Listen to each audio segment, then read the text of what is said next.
Hello friends, कैसे हैं आप सब लोग। उम्मीद करता हूं कि अच्छे ही होंगे। मैं आशीष पांडे स्वागत करता हूं आप सभी का आपके अपने यूट्यूब चैनल स्टडी विद आशु में। कल के वीडियो में हम लोगों ने बात की थी मौलिक कर्तव्य के बारे में, जो कि 42वें संविधान संशोधन 1976 के द्वारा जोड़ा गया था और इसके लिए संविधान में नया भाग और नया अनुच्छेद ऐड किया गया था, जिसके तहत इसका प्रावधान किया गया था। वो आपका भाग कौन सा था? भाग 4 क और अनुच्छेद 51 क। और इसके तहत 10 मूल कर्तव्यों के बारे में बात की गई थी और एक मूल कर्तव्य था जो आपके 86वें संविधान संशोधन 2002 द्वारा जोड़ा गया था, जो 11वां मूल कर्तव्य था। तो वो वीडियो काफी इंपॉर्टेंट था, आप लोग उसे देख सकते हैं। उसकी लिंक आज के वीडियो के डिस्क्रिप्शन में दे दी गई है। आज का जो वीडियो है, इस वीडियो में हम लोग बात करने वाले हैं किसके बारे में? कार्यपालिका, विधायिका और न्यायपालिका के बारे में। रीजन ये है बताने का, क्योंकि अब जो चैप्टर हमारे शुरू होने वाले हैं वो जैसे आपका राष्ट्रपति, उपराष्ट्रपति, प्रधानमंत्री, मंत्रिपरिषद और राज्यपाल, इन सब के बारे में बात करेंगे। तो उससे पहले अगर हम लोग ये 3 वर्ड नहीं समझ पाए कि कार्यपालिका किसे कहते हैं, विधायिका किसे कहते हैं, न्यायपालिका किसे कहते हैं, तो चीजें उतनी क्लियर नहीं होंगी, क्योंकि हर बार इन वर्ड्स का यूज होगा। तो आइए बिना किसी देरी के आज के वीडियो की शुरुआत करते हैं। तो हम लोग देखने वाले क्या है, देखिए।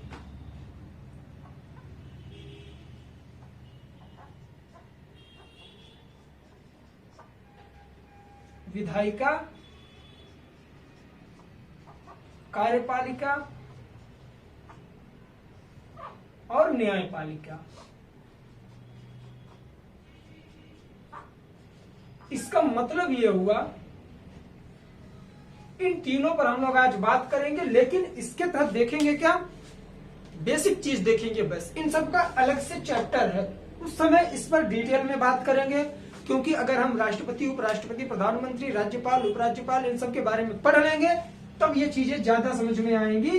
इन सब का इस समय पढ़ाने का ध्येय यह है कि इसी के तहत आपके सारे मंत्री, सारे पद आते हैं। ठीक है, तो आइए हम लोग इसकी बेसिक चीजें देखते हैं। सबसे पहले देखेंगे कि इनका कार्य क्या होता है। काफी लोगों में कंफ्यूजन होता है, तो एक बेसिक चीज की तरह हम लोग देख के लेंगे। देखिए, सॉरी, विधायिका क्या लिखा है?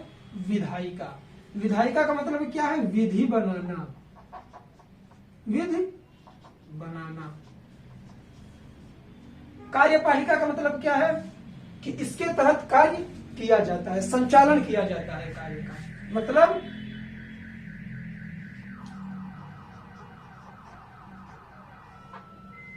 ये किया जाता है संचालन। जो न्यायपालिका है, यह क्या करती है? न्याय से ही पता चल रहा है कि यह न्याय करती है। किसके संबंध में? विधि के संबंध में न्याय करती है न्यायपालिका। तो हम लोग एक एक करके चीजें देखने की पूरी कोशिश करेंगे। आइए शुरू करते हैं। सबसे पहले हम लोग देखेंगे किसके बारे में? विधायिका। इंटरेस्टिंग चैप्टर है, काफी इंफॉर्मेटिव चीजें आप लोगों को मिलेंगी। देखिए, ये है हमारा विधायिका। विधायिका के तहत क्या किया जाता है कि जो हमारा बिल होता है, कोई भी संविधान में संशोधन करना है या नया संशोधन लाना है, कोई भी बिल पास करवाना है, कोई एक्ट लागू करना है या अधिनियम लागू करना है, तो वह क्या होता है? विधायिका के द्वारा वह बिल लगाया जाता है। मतलब कोई भी बिल होता है वह विधायिका द्वारा पेश किया जाता है। ठीक, उसके बाद कार्यपालिका के तहत उस पर कार्य होता है और न्यायपालिका के तहत उसमें अगर कोई कमियां हैं या उससे किसी को आहत हो रहा है, कोई हानि पहुंच रही है, तो न्यायपालिका न्याय के थ्रू वो काम करेगी। तो कार्यपालिका के लिए सबसे पहले हम लोग देखने के लिए क्या करेंगे, सॉरी, विधायिका के लिए इसे केंद्र और राज्य में बांट देंगे। केंद्र और राज्य में बांट देंगे। देखिए, इसके भी 2 हिस्से होते हैं, बहुत इजीली समझेंगे हम लोग। एक केंद्र और एक राज्य। केंद्र में क्या होता है? संसद होती है, केंद्र में संसद। और राज्य में क्या होती है? हमारी विधानमंडल होती है। चीजें समझिएगा।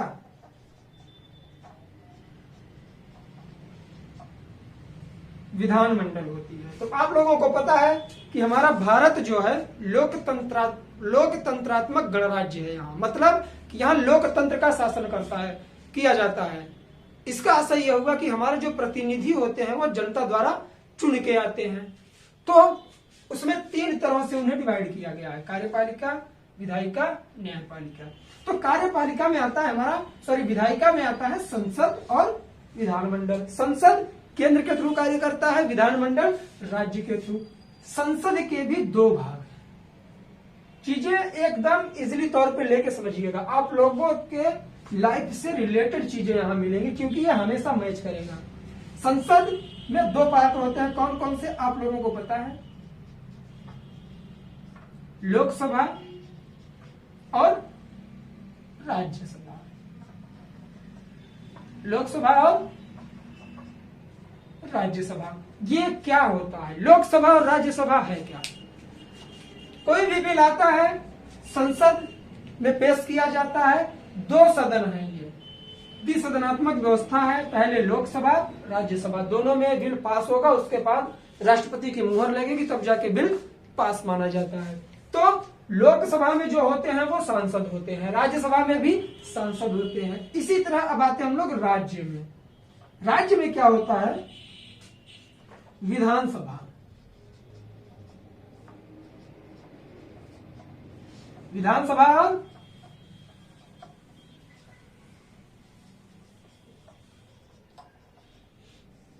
विधान परिषद। विधानसभा हर राज्य में आप लोगों को मिलेगी, लेकिन विधान परिषद एक क्या है कि ऑप्शनल है, राज्य इसे रख भी सकता है, नहीं भी रख सकता है। आपके जो केंद्र शासित प्रदेश हैं, यूटी जितनी है हमारी यूनियन टेरिटरी, उसमें सिर्फ 2 में है, कौन कौन से? पुदुचेरी और नई दिल्ली में। और राज्यों में 7, कुल 7 राज्यों में विधान परिषद है। तो इस तरह से इसके जो सदस्य होंगे वो कौन से होंगे? विधायक, जिन्हें हम लोग एमएलए बोलते हैं, मेंबर ऑफ लेजिस्लेटिव असेंबली। और जो यहाँ के होते हैं सदस्य, सांसद, उन्हें क्या बोलते हैं? MP, member of parliament. चीजें याद हो गई होंगी उम्मीद करता हूं। तो इस तरह से विधायिका है। अब इसका कार्य क्या है?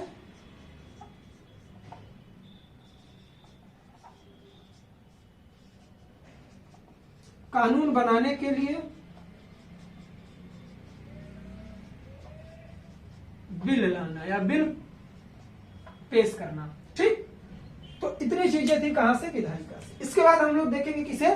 कार्यपालिका को। इंटरेस्टिंग है वो चैप्टर, वो टॉपिक बहुत ज्यादा इंफॉर्मेटिव है। चीजें आएंगी वीडियो में, लास्ट तक बने रहिए, एकदम इजी वे में लेके समझिए, चीजें सारी समझ में आएंगी। अब हम लोग बात करेंगे किसकी? कार्यपालिका।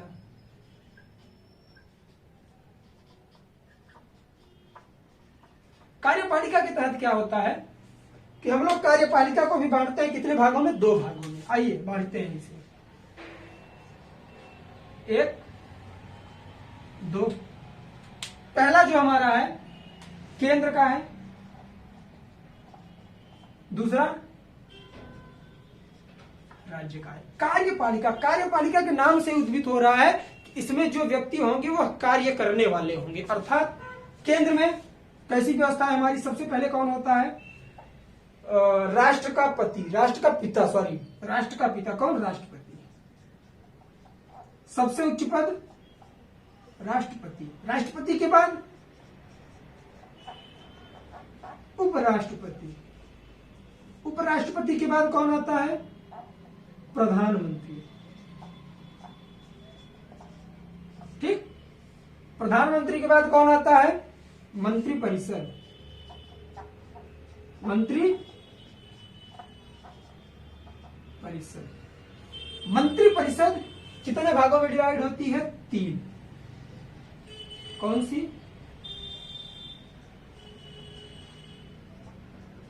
कैबिनेट, राज्य और उपमंत्री।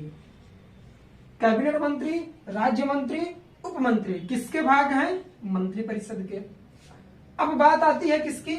राज्य की। राज्य में सबसे बड़ा कौन होता है? राज्यपाल। राज्यपाल के बाद मुख्यमंत्री। मुख्यमंत्री के बाद राज्य की मंत्रिपरिषद। राज्य की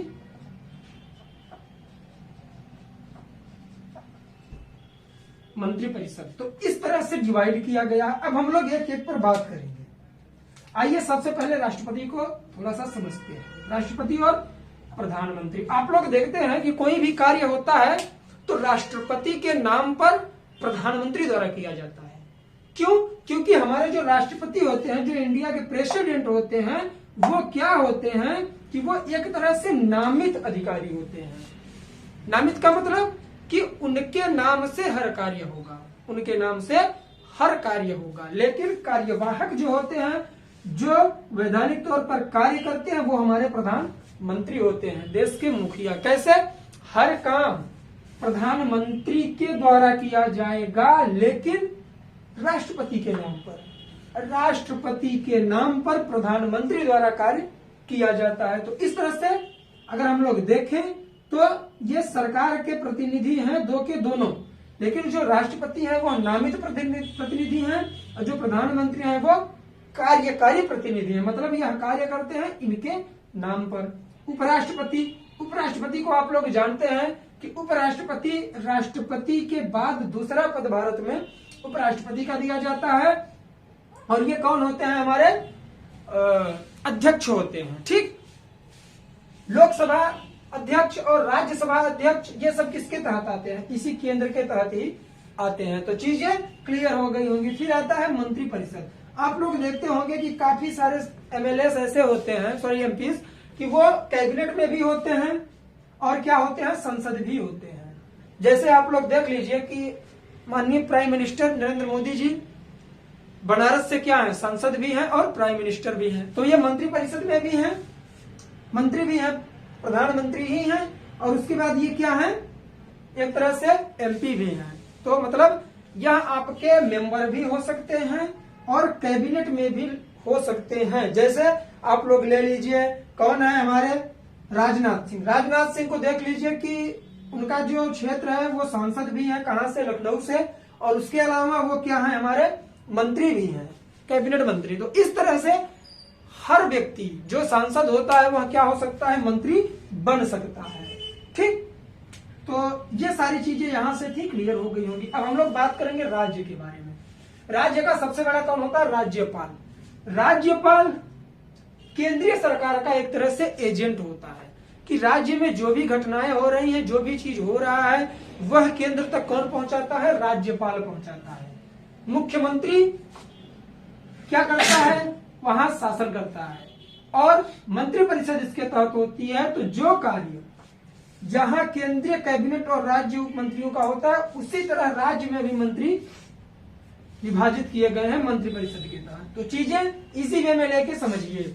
मैं ये चैप्टर क्यों बता रहा हूं आप लोगों को, क्योंकि ये अलग अलग अब हम लोग एक एक चैप्टर के थ्रू पढ़ने वाले हैं नेक्स्ट वीडियो से। तो इस तरह से कार्यपालिका और विधायिका पूरी तरह से आप लोग समझ गए होंगे, उम्मीद करता हूं।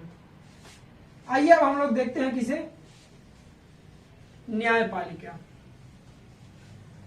इसमें कंफ्यूजन होता है काफी लोगों को। ये वर्ड ऐसे हैं कि हमेशा कंफ्यूजन क्रिएट होता है। तो इसे सॉल्व करने के लिए हम लोगों को एकदम नॉर्मल तरीके से चीजें समझना होगा। कोई लिखने की जरूरत नहीं है और न ज्यादा इस पर मेहनत करने की जरूरत है, बस चीजें ध्यान से देखने और सुनने की जरूरत है। आइए देखते हैं किसको हम लोग न्यायपालिका।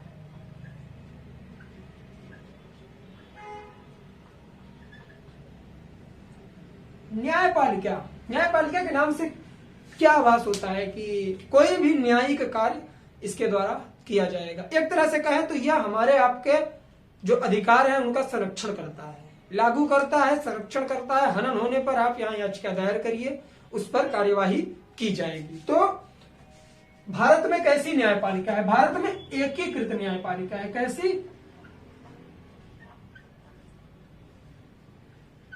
एकीकृत न्यायपालिका। एकीकृत न्यायपालिका का मतलब क्या है कि एक ही तरह से न्याय होगा और उसे कई खंडों में डिवाइड करके, मतलब केंद्र, राज्य और जिला। एग्जाम्पल, हमारे भारत का सबसे बड़ा न्यायिक व्यवस्था क्या है, सबसे ऊंचा स्थान किसे दिया गया है, सुप्रीम कोर्ट को। किसे, सर्वोच्च न्यायालय। उसके बाद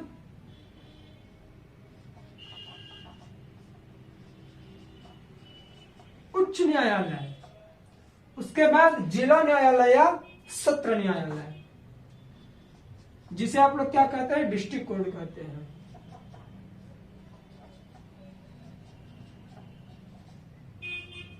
इसे शॉर्ट फॉर्म में एससी लिखते हैं, सुप्रीम कोर्ट, इसे एचसी हाई कोर्ट, और इसे डीसी अर्थात डिस्ट्रिक्ट कोर्ट। देखिए प्रक्रिया क्या है, ये एरो मैंने क्यों बनाया, सबसे ऊपर सर्वोच्च न्यायालय, फिर उच्च न्यायालय, फिर उसके बाद जिला न्यायालय। अर्थात आप लोगों के माइंड में कंफ्यूजन होता है कि जो ये सर्वोच्च न्यायालय है यह केंद्र का न्यायालय है, सोचते होंगे ये जो उच्च न्यायालय है यह राज्य का न्यायालय है, जो जिला न्यायालय है यह जिला का है। ऐसा कुछ नहीं है। ऊपर क्या लिखा है, एकीकृत न्यायपालिका। एकीकृत न्यायपालिका की तरह है कि यह एक ही स्तंभ के 3 पहलू हैं। अर्थात आपका अगर कोई भी वाद है, आप जिला न्यायालय में याचिका दायर करते हैं, अगर उस पर आपको संतुष्टि नहीं मिलती, आपको लगता है कि आपके साथ अब भी गलत हो रहा है, यहाँ का निर्णय सही नहीं है, तो आप क्या करेंगे कि उच्च न्यायालय में वाद डाल सकते हैं, याचिका दायर कर सकते हैं। यहां से भी आपको संतुष्टि नहीं मिली तो आप सर्वोच्च न्यायालय में भी अपनी याचिका दायर कर सकते हैं, यहां पर भी सुनवाई की मांग कर सकते हैं। मतलब कोई भी व्यक्ति डायरेक्ट जाके अपने अधिकारों की मांग न्यायालयों में कर सकता है। जरूरी नहीं है कि केंद्रीय स्तर वाला कार्य इसमें होगा, राज्य स्तर वाला इसमें, जिला स्तर वाला इसमें। अर्थात एक गांव का छोटा सा भी व्यक्ति जिसे लगता है कि उसके अधिकारों का हनन हो रहा है या उसके साथ गलत हो रहा है, तो वह कोर्ट का सहारा ले सकता है। वो सर्वोच्च न्यायालय में भी जा सकता है, उच्च न्यायालय में भी जा सकता है, जिला न्यायालय में भी जा सकता है। तो इसका रूल कोई नहीं है। आप यहां दायर करिए, यहां से आपको संतुष्टि नहीं मिले, यहां जाइए, यहां से भी नहीं मिले, तो आप डायरेक्ट सर्वोच्च न्यायालय में अपील कर सकते हैं। तो इस तरह से चीजें आप लोगों को क्या करनी है कि इजी वे में लेके समझनी है, और इन तीनों को अलग अलग नहीं समझना है। कभी यह गलती मत करिएगा कि जो हमारा सर्वोच्च न्यायालय है वह केंद्र का न्यायालय है, जो उच्च न्यायालय है वह राज्य का न्यायालय है, और जो डिस्ट्रिक्ट न्यायालय है, जिला न्यायालय है, डिस्ट्रिक्ट कोर्ट या जिला का है। ऐसा कुछ नहीं है, इस पर कोई पाबंदी, कोई बाउंडेशन नहीं।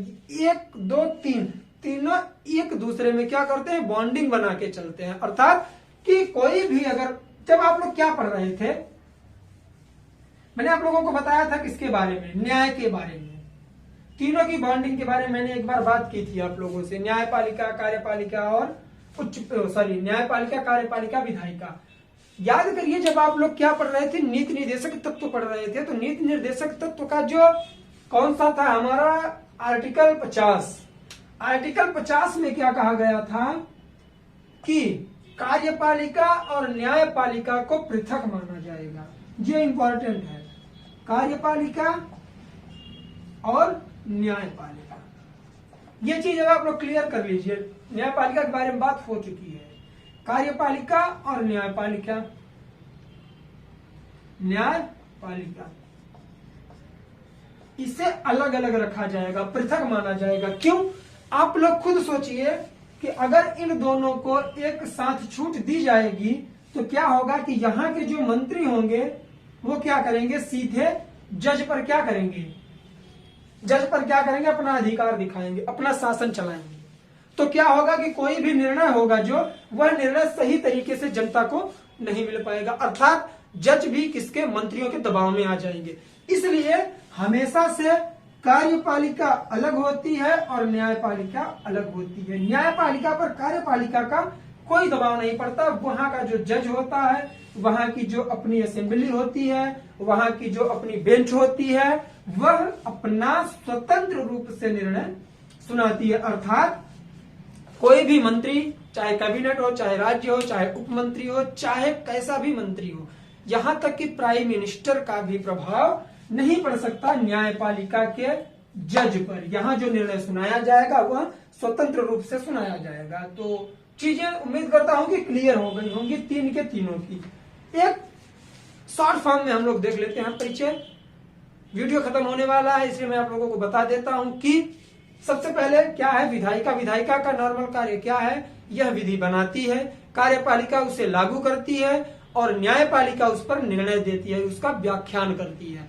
बस इसी तरह से आप लोग याद करिए, ज्यादा इसकी जरूरत नहीं है पढ़ने की। अलग अलग चैप्टर आएंगे तो हम लोग उस पर बात करेंगे। और कल से क्या शुरू होगा, कल से हम लोग शुरू करेंगे क्या, कार्यपालिका।